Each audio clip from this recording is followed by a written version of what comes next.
చెడు కూడా ఆడేస్తారు. ఓకే. అంటే మూర్తి గారు మనకు మీకు తెలుసు, మాకు తెలుసు, అందరికి తెలుసు. సో ఏదన్నా మార్పు రావాలంటే దయచేసి నా రిక్వెస్ట్ మీడియా మిత్రులకి ఆఫీసులలో అవి ఇవి జరుగుతున్నాయని రాయకండి. ఎందుకంటే అది మా ప్రొఫెషన్. ఏమి చేయాలి, ఏం చేయకూడదని ఒక ప్రొడక్షన్ హౌస్కు ఉండే డెసిషన్ అది.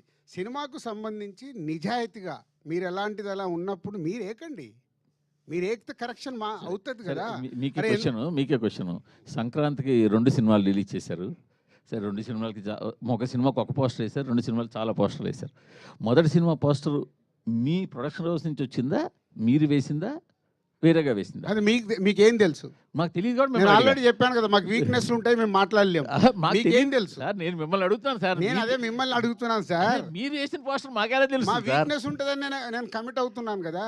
మీకు తెలియదా? మీ వీక్నెస్ తో వేసిన పోస్టర్ అంటారు. మీకు తెలియదా? మీరు వీక్నెస్ తో వేసిన పోస్టర్ అంటారు. ప్రతి సెంటర్లో ఏం కలెక్షన్స్ ఉన్నాయనేది మీ దగ్గర లేవా? ఫస్ట్ మీ హరి చెప్తున్నా, అందరికంటే ముందు మీ దగ్గరే ఉంటాయంట. సో మీరే క్యాల్కులేట్ చేసి వేయండి నెక్స్ట్ నుంచి పోస్టర్ ప్రతి సినిమాది. బెటర్, ప్రాబ్లం సాల్వ్ అయిపోద్ది. సార్, సంక్రాంతికి వస్తున్నాం అనే సినిమా అనిల్ రావుపూడి గారికి 8వ హిట్ ఇచ్చింది కాబట్టి అది పెద్ద గొప్ప విషయం కాదు.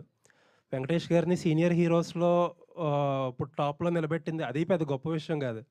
ఏంటి గొప్ప విషయం అంటే దిల్ రాజు గారిని నిలబెట్టింది ఆ సినిమా. చాలామంది ఇందాక మన శిరీష్ గారు అన్నట్టు ఏంటంటే చాలామంది దిల్ రాజు గారు పడిపోతారేమో ఈ సినిమాతో అని అనుకున్నారు. బట్ ఏంటంటే సంక్రాంతికి వస్తున్నాం అనే సినిమా ఆయన నిలబడడానికి స్ట్రెంత్ ఇచ్చింది.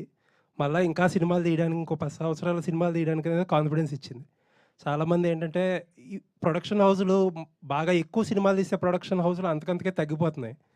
దిల్ రాజు గారు నిలబడ్డారంటే కంటిన్యూస్గా సినిమాలు తీస్తారు, ఇండస్ట్రీ అలా రన్ అవుతూ ఉంటుంది. అందుకు సంక్రాంతికి వస్తున్నాం అనే సినిమా గొప్ప సినిమా. థ్యాంక్ యూ అండి, థ్యాంక్ యూ. అది నిజమండి. అంటే ప్రతి సినిమా ద్వారా ఒక మినిమం 500 మంది ఎవ్రీ డే బ్రతుకుతారు. సో మేము ఎన్ని ఎక్కువ ప్రొడక్షన్ చేయగలిగితే అంతమందికి భోజనం దొరుకుతుంది. ఈ లాజిక్ చాలామంది మర్చిపోతారు. సో ఇవాళ మనకు 150 సినిమాలు తెలుగు ఫిలిం ఇండస్ట్రీలో మన ఇన్కమ్ ట్యాక్స్లతో జరిగిన కాన్వర్సేషన్ చెప్తాను. వాళ్ళు అడిగాడు ఆయన, ఎందుకు ఇన్ని సినిమాలు వస్తాయి, మరి ఎందుకు మీరు ఇన్ని ఫ్లాపులు అని చెప్తుంటారంటే 90% ఫ్లాపులు సార్ అని లాస్ట్ ఇయర్ది షీట్ ఇచ్చా. ఎందుకో లాస్ట్ ఇయర్ది నేను తెప్పించా 2024 షీట్. ఆయనకి ఇస్తే వాళ్ళు ఆశ్చర్యపోయారు, మరి ఎందుకు తీస్తున్నారు ఈ సినిమాలు? ఒక్కొక్కరిది ఒక్కొక్క యాంబిషన్ సార్. సినిమాలు జరుగుతూనే ఉంటాయి. మాకు అలా కాదు. సక్సెస్ సినిమా తీయడానికి ఎంత కష్టపడాలనేది మాకు తెలుసు. దానికోసమే ప్రయత్నం చేస్తాం. దాంట్లో కొన్ని సక్సెస్లు వస్తాయి, అప్పుడప్పుడు క్యాచ్ అవుతాం. రాజుగారితో ఒక 1 year బ్యాక్ ఒక ఇంటర్వ్యూ చేశాను నేను. ప్రొడ్యూసర్స్ అందరినీ కూర్చోబెట్టి అడిగితే సేమ్